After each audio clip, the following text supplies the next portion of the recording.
A gust of wind cut the quiet barracks as General Clara Schneider, newly appointed Deputy Inspector General, walked alone to sample the Z Panzer Division without ceremony. On a cracked service road, a truck barreled toward her well above the limit. She held her ground. The driver braked with a scream of tires.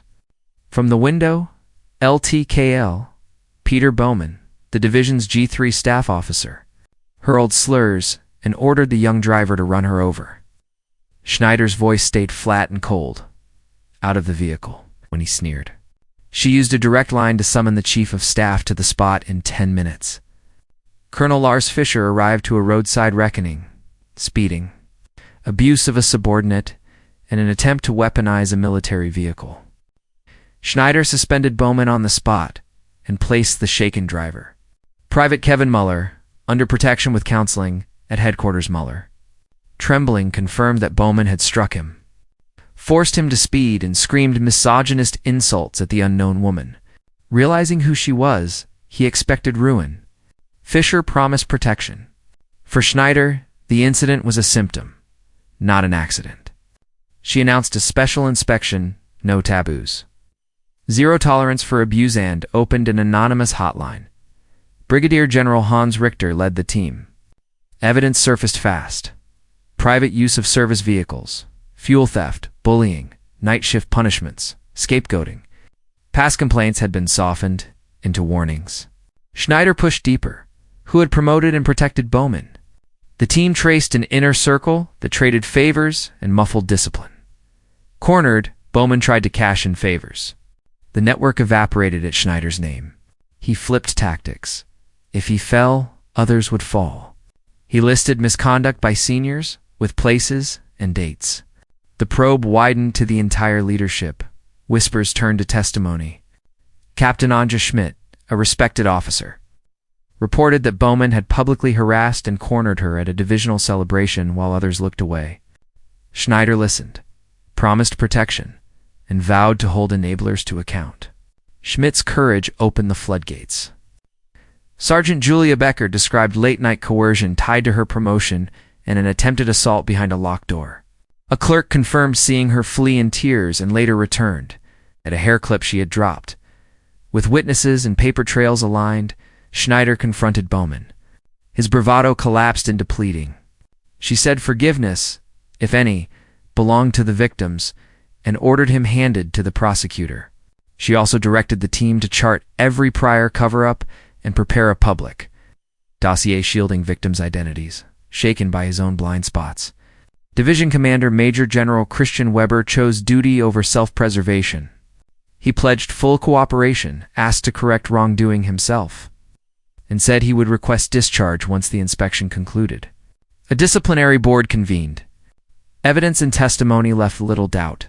Bowman was dishonorably discharged. Other offenders were punished by degree. Fischer accepted a pay cut. Weber was reprimanded but stood and asked to resign anyway, calling it his final service to the soldiers who had trusted him. The division stood at the edge of painful renewal. Next came the Cortand reforms that would reach far beyond one man. The disciplinary verdict rippled through the army. Bowman's dishonorable dismissal and 15-year prison sentence became national news. His decorations were voided, his rank erased, his family disowned him, and his name turned into a synonym for disgrace. Alone in a cell, he raged, and refused to understand that arrogance, not misfortune, had destroyed him. General Schneider, meanwhile, presented her report to the defense minister. The crimes of one officer exposed a deeper sickness. She proposed sweeping reforms: zero tolerance for sexual violence, an independent victim protection office, dismantling of old patronage networks, performance-based promotions, and mandatory ethics training. Painful but necessary change, she said. The government backed her completely. Public outrage made reform inevitable. The fall of a corrupt star cleared the sky for a new dawn. Inside the Z Panzer Division, silence gave way to renewal. Schneider stayed until order returned, honoring those who had spoken out. She praised Captain Anja Schmidt and Sergeant Julia Becker for their courage and promised that no whistleblower would suffer reprisals. Soldiers who had once been afraid began sharing their views openly. Morale rose.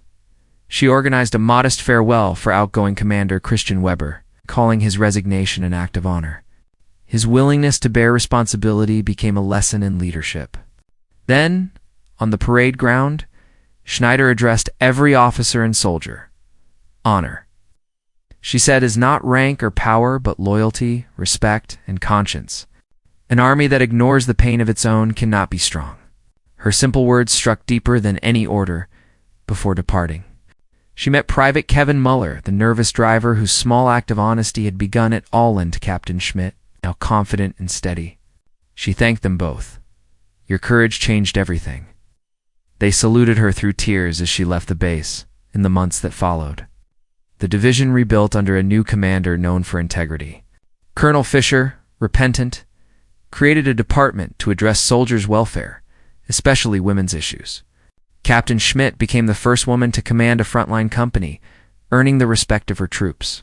Sergeant Becker regained her strength and completed her promotion, a living sign that victims no longer had to hide. Even Muller, returning to civilian life, carried quiet pride instead of shame. Not every old habit vanished overnight, but the unit now had the will and structure to correct itself. The reforms that began there spread through the Bundeswehr, improving training, morale, and transparency. When Schneider later presented the final report in Berlin, her superiors commended her for transforming scandal into renewal and asked her to lead a new commission on military culture. Looking out over the city, she saw not the walls of the old system but a faint sunrise beyond them. For the first time in years, she smiled a smile of belief that the army, purified by truth and pain, could once again stand with honor.